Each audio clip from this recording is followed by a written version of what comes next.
Hi, this is Efrem Hoffman, broadcasting live from NakedSwanTrading.com on Monday, July the 2nd at 2:41 p.m. What I'd like to discuss right now is basically just going back to a video alert that we had on our website. As you could see right over here on the left-hand side, it was a crash warning was issued on in the middle of June, and we indicated at that time that we're going to be going through a series of rolling crises as we move through the year. One of those crises will take hold in the middle summer months, and then there'll be another larger crisis beginning towards the fall and later in the year and continuing into May of next year. I'd like to also mention that although there's been a lot of chatter about how conditions may improve in Europe, there is a quiet erosion of confidence taking place in the U.S., and that is likely going to strike very hard. And it's not just in the U.S., but not too many people are talking about it right now, but it is taking place, and there's strong weakness, underlying weakness in Hong Kong, and I'm seeing it now spreading into Singapore, Brazil. So a lot of the global growth economies and emerging markets are weak. That's going to cause a slowdown in terms of profit growth in the U.S. Also, as we were indicating over the past number of sessions, we indicated that we did not like the XLY, which is the Consumer Discretionary Index, as it was portending weakness in consumer spending and consumer confidence. And a lot of the readings that have been coming out lately, as well as surveys, are indicating a sharp contraction in consumer confidence going forward. Also, just released today, there was a sharp expectation that there's going to be lower demand for in the manufacturing sector, and when I look at the breakup of the S&P into the sectors that are most vulnerable for a market meltdown as we unfold through these episodes in sequence this year, it appears to be the most vulnerable segments of the market are going to be the XLB, okay? It's going to be, which is basically the material sector. It's going to be the XLY, which is consumer discretionary, which has been holding up strong. So even if it makes one more attempt at some strength here, it's got underlying weakness and an extremely strong asymmetric trade in place, meaning the risk is about 5 to 10 times what the reward is, and that makes for a black swan event to the downside unfolding, okay, and that we will see unfolding as we progressively move into these time zones that I've discussed. Also, the XLV looks like it's going to have a lot of intense headwinds, which is the healthcare index, and also technology stocks. And a lot of the technology stocks are often correlated with what goes on in Taiwan, given that a lot of the chip manufacturing takes place there. And also looking at the EWT, it is also vulnerable to shock, especially if activity starts breaking down in Singapore and Hong Kong, which I do expect it to on the next break. So putting all these things together, it's telling me that the S&P rally is limited, and this rally that got as high as the 1360 area in the past day or so started retreating today. But I still do notice, in terms of the specific risk maps that we follow, and as we indicated over the past several weeks in our weekly market calls, is that the July, in some sectors as early as July 10th, but most of them, the 17th to 18th are key volatility dates for the beginning of an event. Okay, so with the market, running into the highs on light volume, that would make for a reversal in the volatility to the downside. Okay, volatility going up, but a reversal of the equity markets, and that could occur, in most sectors, starting on average around the middle of July to let's say as late as July 26th, and then and then we'll monitor that breakdown in that period and determine what the short-term trading looks like at that time. However, it looks like it is going to bleed into and also portend much lower prices on the next sequence of lower lows on any rally on any rallies. So right now the near-term resistance on the S&P is 1363.75 to the 1375 area. Okay, and we'll monitor the market into those areas. It's really not a matter of the level on the upside. What matters is the time, that there's not much time left before a critical event can happen. So we'll see how high they could drive this market, if at all, going into the 17th and 18th, or as early as even the 5th on a few stocks, but most of them, 10th to 12th to the 18th. And at that point, a reversal could be rather imminent. And I'm going to show you a chart right now of the volatility index. Right now we're just on the S&P, so just bear with me a moment. I'm going to take us to the 89-minute chart on the VIX index. Okay, and what you're going to see over here is a chart that is tied to fear and greed. And as we all know in the volatility index, when volatility goes up, often there's a panic in the market. And you could see that, since the past little period over here, like when we actually had an up spike in volatility, market went down, and then just recently when the market started rallying, we had a down spike in volatility. But we have a setup over here on our risk map, okay, that extends all the way into the fall area, and there's a tremendous support along this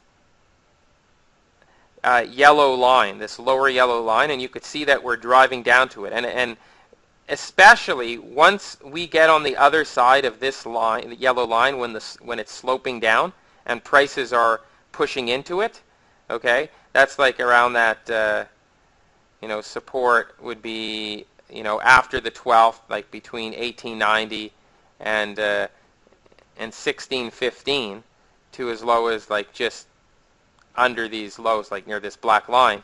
The real risk to people that are shorting this index or believe the volatility is going to continue to fall and the rally is going to continue to occur is really under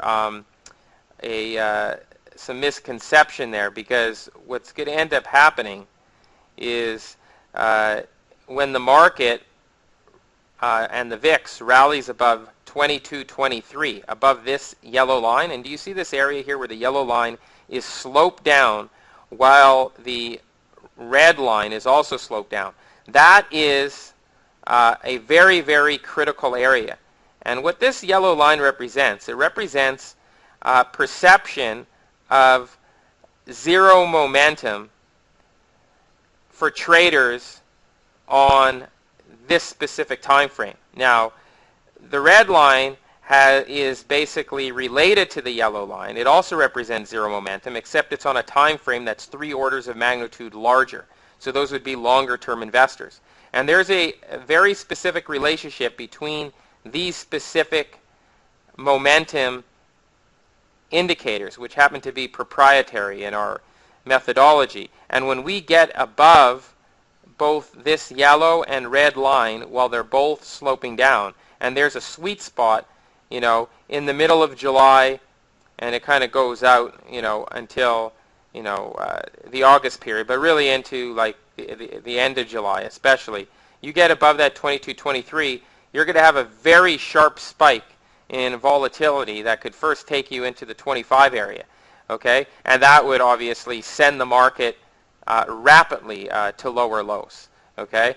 And then if the market actually does get above, we'll have to see what happens, but if it does get above 26.97, then you could get another spike into the low 30s, which would certainly bring havoc to the financial markets. So the key thing to understand is that right now we're just going through a cyclical, rally that is going to turn into a secular bear market.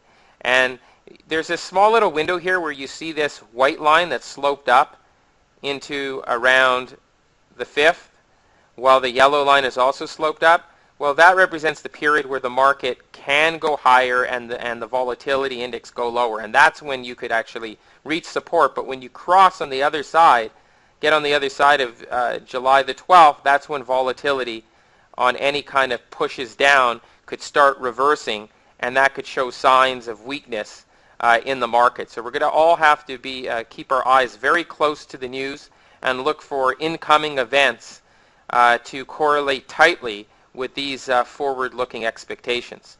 So we still very much see a market crash in the works. We do believe that it's going to be centered around weakness in the discretionary index, weakness in key technology names, weakness in the materials index, and excessive weakness on any major breaks in the emerging markets where global growth is in Hong Kong. Singapore and Taiwan are also going to be impacted in the event of a major break in Hong Kong. So what I'd like to mention is that we're going to be having a product being released for traders, okay, and it's designed for traders. That's going to be giving the specific points for for the specific markets that we see moving over the coming week and month, and that will identify the area of support and resistance and the key areas of where the market is likely to accelerate and contract volatility. So I'd like you to all stay tuned to the release of this product. It will be available in 2 stages. Stage number 1 will be an initial release which will cover a few markets, and then stage number 2 will cover a larger number of markets. We have been talking about this for quite some time. We just want to make sure that everything is in place before we actually do the full launch. So, stay tuned, and I look forward to updating you on the failure of this rally as we get into the mid-July period.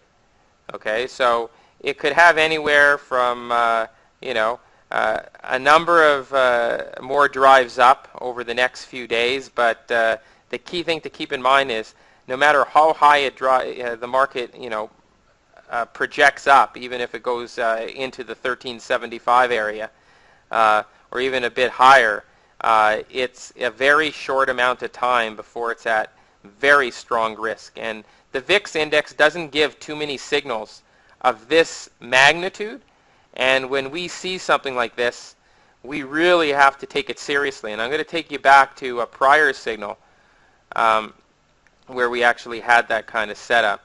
And we had a setup back here last year where we had the, if I zoom in over here, we had, okay, just bear with me here while this loads up. Okay, so we had the yellow line slope down, and we had the red line slope down. Price got above it, and then we had an enormous rally. Except this time, the market looks more toppy in a number of areas. So it's not just the VIX index that has the potential to go much higher, but it's also a number of markets that are likely going to go much lower as the volatility starts to expand. And this will be the first in a series of episodes.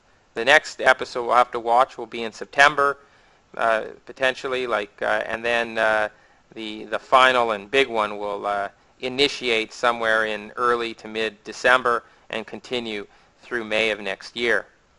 So this is a very, very critical time in the market, and I would expect that all of the traders out there and investors should be focusing on looking to lighten up positions on any kind of strength. This is not a recommendation, but this is basically information that traders and investors should evaluate and make sense of from a research point of view.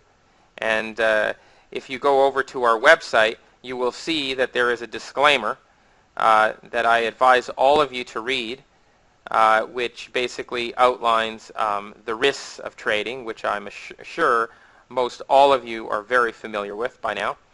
And so the bottom line to take home for this week is that the rally will be short-lived, and the major volatility event is around the corner.